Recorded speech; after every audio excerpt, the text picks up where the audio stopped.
Olá, sejam muito bem-vindos e bem-vindas ao videocast FGV in Company Insights em parceria com a revista GV Executivo. Esse é um espaço de conexão entre a pesquisa, o mundo acadêmico e o mundo corporativo. E hoje vamos falar sobre a importância e a influência dos estereótipos na comunicação de marca. Os estereótipos podem representar riscos e também oportunidades. Riscos, por exemplo, de afastar o público e oportunidades para construir vínculos com o consumidor. Para falar desse assunto, eu converso com Delane Botelho, que é professor titular de marketing da FGV-AESP. Muito obrigada, professor, pela sua participação aqui no nosso videocast. Obrigado, Eric. É um prazer estar aqui. Vamos tentar explicar, né? Eu sei que é um assunto bem amplo, mas o que é o estereótipo, né? De uma maneira prática. Como é que funciona isso? Como é que ele aparece na publicidade, na comunicação? O estereótipo é um tema... Qual que é a definição de estereótipo, né? São padrões que o ser humano tem para facilitar a categorização e processar as informações complexas que a gente tem. Mas da onde que ele surge? A gente sempre fala de estereótipo como uma coisa negativa. Mas estereótipo é um tipo de heurística. E o que é uma heurística? A heurística é um mecanismo que o cérebro humano tem, porque o ser humano resolveu, né? Ele decidiu por evoluir pelo cérebro, ao contrário dos outros mamíferos. Então o cérebro criou mecanismos para essa evolução. Um deles é o que a gente chama de heurística. É para economizar energia cerebral, porque o cérebro gasta muita energia para manter teu corpo funcionando e para a gente pensar em tanta coisa, ainda mais hoje. Então a heurística é um mecanismo para você economizar energia. Por exemplo, você decidir rápido, com a pouca informação, porque se for analisar tudo, seu cérebro vai pifar. Então, por exemplo, vou dar heurísticas de mercado. Se esse produto é caro, é bom.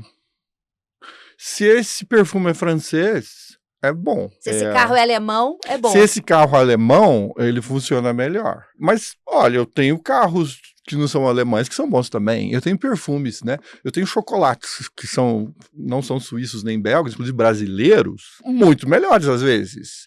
Mas a heurística da gente faz a gente tomar decisão rápida. Isso é uma forma que o cérebro usou para a gente evoluir rápido e economizar energia. O problema é que aí surge o estereótipo como um tipo de heurística. Então, o estereótipo, por exemplo, que eu tenho que as mulheres são mais emocionais, os homens são mais racionais. Isso é um estereótipo, porque eu tenho mulheres muito racionais e homens muito emocionais. Só que o padrão, ao longo do tempo, foi me dizendo que as mulheres são mais emocionais e eu criei isso, agora eu julgo as mulheres como mais emocionais. O problema é que quando eu faço isso, eu reduzo as mulheres. E reduzo os homens também. E reduz o seu público. E reduzo, se eu estiver falando de mercado, eu reduzo meu público. O que é um risco para sua marca. Sob o ponto de vista evolucionário, a heurística é muito boa, e o estereótipo é um tipo dela, então pode ser bom, mas eu tenho risco de criar rótulo. Por exemplo, esses rótulos podem ser muito negativos. Uma propaganda de plano de saúde, um idoso. Isso. Aí associa o idoso à doença. Idosos associados à fragilidade, né? Questões de saúde. Eu tenho pessoas, os idosos hoje, eles fazem ginástica, eles correm, eles participam de maratona, eles participam de campeonato bodybuilding aos 70 e 80 anos, tem categoria para isso. Só que aí eu coloco nas minhas comunicações, quando eu falo de saúde, fragilidade, etc., eu coloco uma pessoa mais velha. Quando eu falo de tecnologia, eu coloco um jovem. Eu estou reduzindo, eu estou rotulando. Isso é muito negativo, certo? Eu coloco as pessoas nos seus rótulos. E aí vocês fizeram um artigo para a revista GV Executivo, né? Até com coautoria aí, a gente não pode deixar de lembrar aí da professora Ramona, de Luca, Vitor, Azari, o Yuri, da Lâmbrida, que participaram desse artigo. Como é que surgiu a ideia para esse artigo que fala Framework para o gerenciamento de estereótipos na comunicação de marca? A ideia inicial foi o Yuri, o Yuri quando foi meu aluno de mestrado, ele falou assim, eu vou estudar ameaça de estereótipo. É um tema bem interessante, isso gerou um artigo acadêmico. O que é ameaça de estereótipo? É quando a pessoa é lembrada da categoria que tradicionalmente ela pertence. Então se eu sou mulher, eu posso ser mais desempenhar menos que um homem num teste de matemática. Tem estudos sobre isso, que quando eu dou essa informação para a mulher antes dela fazer o teste, ela vai pior mesmo, porque ela divide a cognição dela com essa preocupação de ter que performar bem, porque senão ela vai assumir o estereótipo de mulher como pior na racionalidade matemática, e que não é verdade. Então esse estudo de ameaça de estereótipo deu origem a isso. E a gente começou a estudar estereótipo, a Ramona isso já estudava também em outros artigos, o Vitor também, cada um estudando do seu lado. A gente resolveu juntar forças e vamos fazer um artigo agora baseado nas entrevistas, pesquisas empíricas que a gente já tinha. No artigo a gente não apresenta, porque ele vem de nossa experiência anterior com as pesquisas, da experiência que a gente já tinha, resolvemos escrever um artigo assim, pragmático, né? Típico para GV executivo, que o gestor possa ler, ele possa sair dali na hora e já ir para a empresa dele e aplicar. Que a gente desenvolve um framework ali interessante, eu acho. E vocês falam que os estereótipos são uma questão gerencial estratégica, né? Como é que as empresas devem fazer para deixarem de ser reativas, né, quando tem um problema e começarem a pensar nisso de um processo de tomada de decisão na comunicação? Quais são esses passos, né? A gente desenvolve o argumento que essa questão do estereótipo a gente precisa tomar muito cuidado. Quer dizer, o gestor, quem trabalha a comunicação, a criação e desenvolvimento de comunicação. Porque a questão do estereótipo, ela é muito sutil também. Ela pode ser muito explícita, mas ela pode ser sutil. Às vezes, eu, por exemplo, que estudo isso, eu posso estar estereotipando sem perceber, porque é inconsciente da minha parte. Mas quem é vítima do estereótipo, na hora, percebe o que eu não perceberia. Uma vez, uma aluna chegou para mim e ela reclamou que eu estava estereotipando. E aquilo me chamou muita atenção, porque era muito inconsciente para mim. Porque na aula eu repeti várias vezes o diretor ou presidente, a secretária, a enfermeira, o médico. Quando eu estou falando isso de maneira tão natural, eu não tenho nenhuma intenção, mas aquilo é inconsciente. Mas ela, como é mulher, ela foi a vítima do estereótipo. Ela captou.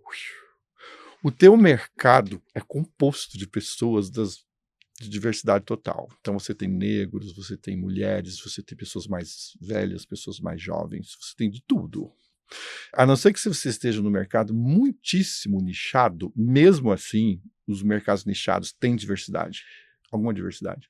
É porque, por exemplo, se for alta renda, eu posso ter diversidade de idade, eu posso ter diversidade de gênero. Né? Então eu estou lidando com um mercado diverso. Essas pessoas pegam o que você não percebeu. O nosso estudo mostra isso. Pensando de maneira prática, né, nesse framework, né, do passo a passo que as empresas podem seguir para não correr esse risco e aproveitar as oportunidades, né? Isso. Quais são os passos principais para quem está escutando a gente, que quer não correr riscos e aproveitar as oportunidades, né? Quais são os passos que vocês indicam? Então, o nosso trabalho mostra 4 passos, mas a gente deixa muito claro, respondendo inclusive a questão anterior, por que é estratégico? Porque é uma questão de mercado, eu posso obter mais clientes, mais afinidade, atitude positiva em relação à minha marca, ou eu posso criar aversão. Criar aversão. No médio prazo, a pessoa vai criando uma aversão, ela vai associando, e essa associação pode até ser inconsciente. Ela fala assim, aí eu tenho asco dessa empresa, e ela não sabe explicar por quê. Aquilo pode ter sido desenvolvido de maneira inconsciente, e você não percebeu, quando você está perdendo mercado. Então o nosso framework fala assim, ó, tome cuidado, comece a identificar isso antes de você preparar a tua mensagem, na hora que você estiver preparando a tua mensagem. E hoje a gente tem ferramentas tecnológicas, inteligência artificial, por exemplo, que foi treinada, inclusive, para poder captar esses vieses, né? Então a gente coloca 4 passos. Uma identificação, né? Então, mapear na sua comunicação se está tendo estereótipo e se ele está sendo danoso ou não. Porque o estereótipo você pode tirar proveito dele, ele pode ser positivo. Por exemplo, o estereótipo de que o Brasil é sol, praia, carnaval e relax. Isso é negativo porque rotula, porque reduz. Mas, então, por exemplo, ao mesmo tempo, o setor de turismo tira proveito disso. A gente é hard work, a gente trabalha pra caramba, você estão trabalhando aqui, a gente trabalha não sei quantas horas por dia, a gente Não é esse relax, tem a hora do relax, como qualquer outro país desenvolvido. Mas a imagem que fica é essa. Isso é ruim.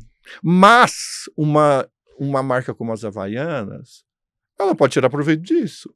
Olha, o meu produto é para você estar relax, né? Porque você não está com aquele calçado apertado, sol, praia, verão, carnaval. A sandália Havaiana tem tudo a ver com isso. Então, tira proveito desse estereótipo. Isso o setor de turismo tira proveito disso. Não reduziu. O Brasil continua sendo outras coisas, mas ela tirou proveito daquilo. O problema do estereótipo é quando eu reduzo e quando eu rotulo. É só isso, entendeu? Então, voltando ao framework para que a empresa possa se organizar então, com relação a isso. Criar mecanismos de primeiro identificar. Inteligência artificial pode te ajudar, porque ela pode te ajudar a pegar as questões muito sutis. Então, por exemplo, pode ser questões nem tanto sutis, pode ser muito explícitas, que até você poderia pegar, mas mesmo assim a gente vê muito erro no mercado. Tipo assim, eu uso produto de limpeza, meu produto é de limpeza e eu só coloco mulher para poder anunciar. Isso reduz a mulher. Isso está usando estereótipo, que é um padrão que até algum tempo atrás mulher era dona de casa, na maioria, e isso foi mudando. Por isso que é muito interessante saber que o mercado vai mudando, por isso que eu tenho que monitorar, que é o último passo aqui. E aí, as mulheres que veem aquilo sempre, inconscientemente ou conscientemente, elas podem ficar, nossa, mas né, perceber alguma coisa. Então eu poderia perceber isso identificar. Antes. Isso. E o segundo passo? Identificar, avaliar o impacto disso. Porque pode ser que eu esteja usando um estereótipo que faz a pessoa rapidamente associar, e o impacto negativo seria muito, muito baixo. Então pode ser que o impacto de colocar a mulher na mensagem do produto de limpeza pode ser baixo para aquele público que eu esteja anunciando. Porque pode ser só mulheres também, eu esteja lidando só com a segmentação. E aí faz muito sentido. Se o meu produto é para homem, eu vou comunicar ele para homem. Não é uma questão de estereótipo. É porque ele é para homem, certo? Então eu preciso avaliar isso. O outro é gerenciar. Então, gerenciar ao longo do tempo, identificar risco, rever narrativas, refazer coisas ao longo do processo e monitorar isso ad eternum. Porque eu falei para você que hoje você tem mecanismos de tecnologia para você monitorar isso principalmente redes sociais, né? Porque quer dizer, conversar, engajar o público. Os impactos, se é uma mensagem na TV, no streaming, na rede social, onde for, o impacto vem muito na rede social. Isso eu tenho mecanismos hoje de web scraping, softwares que conseguem ver padrões, né, me indicar padrões de efeitos negativos que estão ocorrendo, né, repercussões negativas. E a gente tem uma tensão aí, né, uma equação para poder equilibrar, né, a exigência do mercado, que a gente tem aí uma exigência de performance das marcas, né, das empresas, e uma responsabilidade social também, né, com a questão da inclusão. Como é que os gestores de marketing podem equilibrar essa conta? Métricas de engajamento, reputação, a necessidade de construir campanhas inclusivas, por exemplo. Então, o nosso artigo tem esse pressuposto, né? Assim, tradicionalmente as pessoas veem desempenho, performance e responsabilidade social.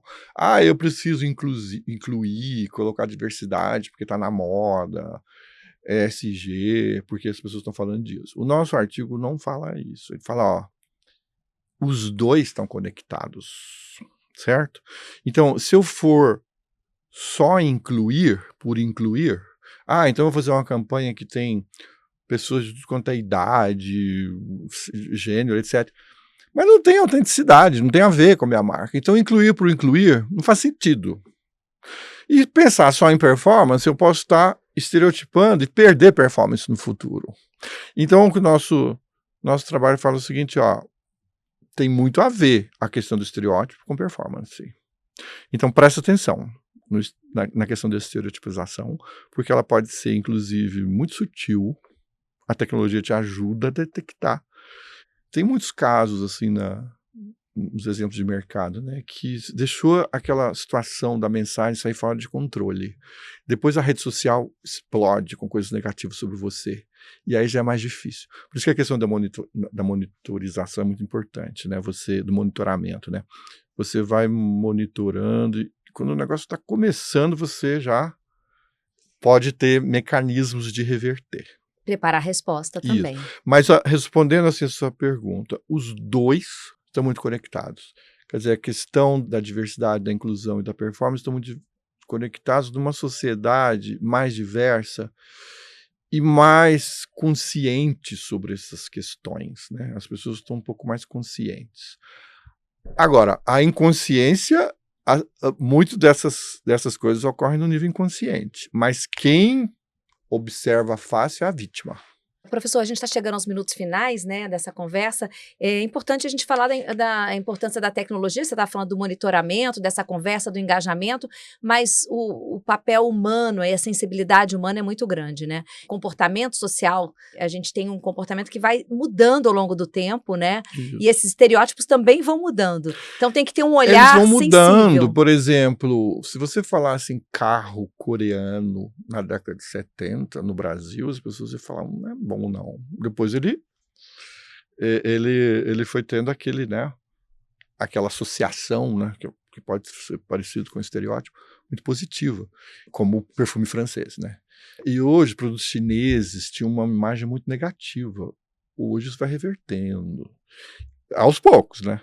A questão de imagem é algo que demanda tempo. Então, essas imagens, esses valores das pessoas, então a questão do valor da mulher é muito diferente entre hoje e 50 anos, né? Há 50 anos atrás, a mulher já tinha a ameaça do estereótipo, ela já aceitava aquilo. Racismo estrutural, por exemplo, entra muito nessa questão de ameaça de estereótipos. Eu sou ameaçado, então eu já desempenho mal. Já que eu vou desempenhar mal, é melhor ficar aqui onde eu estou mesmo. Na né? margem. Já que eu sou assim mesmo, eu já me incorporei, então eu vou ficar aqui, nesse lugar mais baixo. Isso tem a ver, né? Mas voltando à questão da tecnologia, né? As coisas mudam, os valores mudam, eu preciso de tecnologia, e a tecnologia hoje pode me ajudar. Eu já dei alguns exemplos de web scraping, análise de sentimento, de rede social, então eu posso usar isso. Agora, toma cuidado com a inteligência artificial sempre, porque a inteligência artificial, como ela aprende o ser humano, ela aprende os viéses também. E aí é um risco. E aí ela pode estar, em vez de ajudar, ela está te enviesando. Quer dizer, a gente tem que tomar cuidado. Daí a importância, né, dos prompts, da análise humana, né? E a diversidade sempre, né? Que eu acho que é um caminho importante aí você incluir com autenticidade. Incluir com autenticidade. Porque Essa é a incluir chave. por incluir, porque está na moda, porque é Não cool, engaja o consumidor. Não engaja, as pessoas percebem que é falso, não percebem a autenticidade na marca. A autenticidade tem a ver com performance. Muito bem, professor, muito obrigada aí pela nossa conversa. E quem se interessou pelo artigo é só acompanhar na revista GV Executivo, não é isso? Exatamente, foi publicado em março desse ano. Muito obrigada, professor. Obrigado, prazer estar aqui com você. Não perca os próximos episódios do FGV Company Insights em parceria com a revista GV Executivo. Até lá!